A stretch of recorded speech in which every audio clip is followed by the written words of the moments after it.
Hello friends, मैं आपका दोस्त संदीप दीवान। बच्चों में खांसी होना एक आम समस्या है। खांसी होने पर पर्याप्त मात्रा में तरल पदार्थ देना चाहिए। साथ ही विटामिन सी से भरपूर आहार देना भी फायदेमंद रहता है। छोटे बच्चों में खांसी होने के कुछ कारण हो सकते हैं, जैसे कि श्वसन तंत्र में संक्रमण, जैसे सर्दी, जुकाम आदि। गले या छाती में संक्रमण होना या फिर एलर्जी।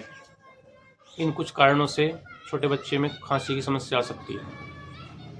टिक्सलिक्स 2 दवाइयों से मिलकर बनी होती है, जिसमें डेक्स्ट्रोमेथोर्फेन हाइड्रोक्लोराइड और क्लोरोफेनरामाइन मिलेट नाम की दवाई होती है, जिसका उपयोग सूखी खांसी के लिए किया जाता है।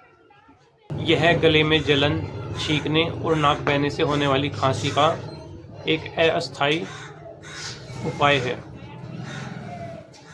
ये खांसी में राहत देगी और रात को होने वाली खांसी में अत्यधिक प्रभावशाली है।